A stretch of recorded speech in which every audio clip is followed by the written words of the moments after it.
munaasabad ballaaran oo si heer sare ah loo soo agaasimay oo ay ka soo qayb galeen boqolaal dadweyne Soomaali ah oo ku labisnaa calanka buluugga ah ee Soomaaliya oo ay dhexda kaga xardhan tahay magaca maamul goboleedka Khaatumo State of Somalia ayaa ka dhacday hoolka shirarka ee Sir Ali Muslim Club ee magaalada Nairobi.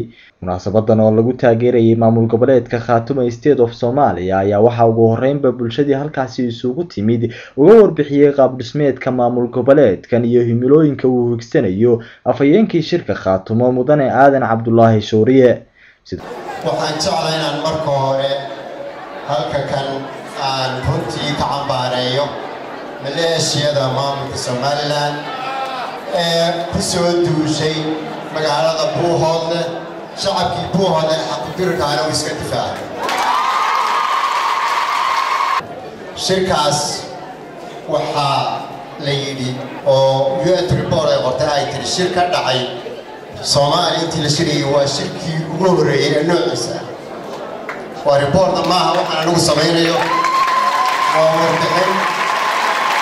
waa warbixin ay qortay United Nations. sidoo kale waxaa halkaasi ka hadlay siyaasiyiin caan ah oo ay ka mid ahaayeen wasiirkii hore ee arrimaha dibadda ee Soomaaliya mudane Cali Axmed Jaamac Jengeli, Generaal Maxamed Siciid Moorgal, madaxweynaha maamul goboleedka Hiiraan State iyo xildhibaan Caashe Axmed Cabdalla.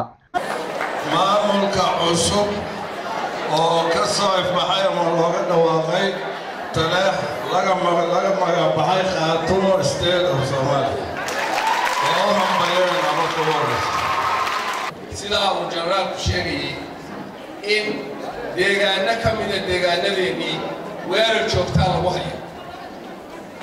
reer Khaatumo cidna dagaal kuma hayaan, cidna ma rabaan inay la dagaalamaan, cidna inay duudsiyaan oo dulmiyaan ma doonayaan. laakiin kuwa duudsiyaya ee dulmiga u soo ordayana waxaan leenahay dhiig baa inaga dhexeeyo, deegaan baa inaga dhexeeyo, dad walaalayn, dad taariikh dheer wadaagayn. dhiigga iyaga ha u soo degdegin. taariikhda lahayd ee taleex magaaladii Daraawiishta magaaladii Soomaali ugu horeysay diyaarad lagu weeraray magaaladii uu godobta ka qabay Ingiriisku. marka waxaan leeyahay waa guul soo hoyatay Soomaali weyn, waa guul soo hoyatay dadka Soomaaliyeed, waa guul soo hoyatay gobollada waqooyi inay Khaatumo magaca markii loo bixiyay isla markii waxay soo baxday meeshii lagu asaasay midnimadii Soomaaliyeed USB ee ahayd gol Khaatumo. dhanka kale waxa ayana dhinacooda hadallo isugu jira hambalyo iyo taageero u soo jeediyay maamul goboleedkan cusub ee Khaatumo State odayaal dhaqameedyo ku kala hadlayay afka beelaha ay matalaan. waxaan idin sheegayaa ummadda Soomaaliyeed ay wax Khaatumo ahayn waxa weeye gumaysi baa ka dambeeyay gumaysi. waxa weeye ururka Khaatumo inta kale gumaysi baa sameeyay horta sidaa u ogaada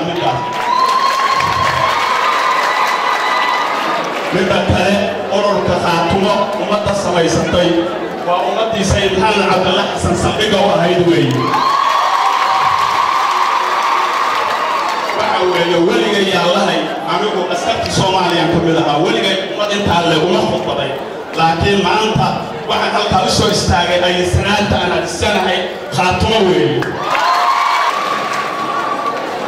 waxaan hambalyo iyo mahadcelin iyo bogaadin iyo reyn u celinaya oo u diraya meel kastoo ay joogaan reer Khaatumo State of Somalia.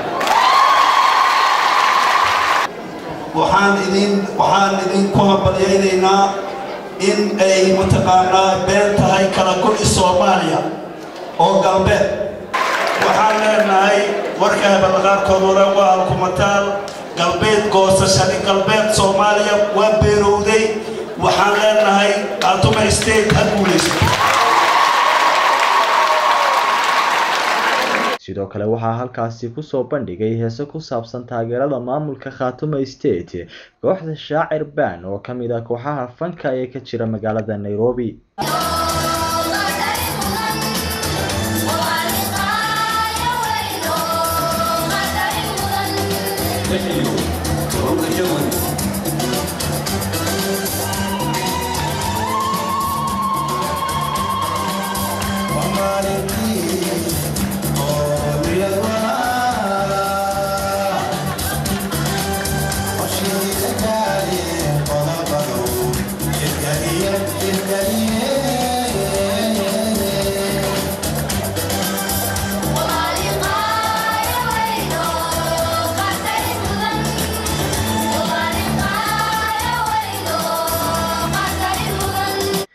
soo wada duubo munaasabadan ayaa waxa ay noqonaysaa tii ugu ballaadhnayd ee nooceeda ah ee lagu taageerayo maamulkan cusub ee Khaatume State of Somalia ee ka dhacda dalkani Kenya walow ay jireen munaasabado hore oo ay bulshada ka soo jeeda goboladaasi ay ku taageerayeen maamulkan waxayna munaasabadani ku soo beegmaysaa iyadoo ay dagaalo xooggan ka soconayaan qaybo kamid ah deegaamada maamul goboleedka Khaatume State of Somalia dagaaladaasi oo ciidamada maamulka Somaliland ku doonayaan in ay ku qabsadaan deegaamo kamid ah maamulkani dhulka uu ka arrimiyo waa Cabdiraxmaan Soomaali Royal TV Nairobi Kenya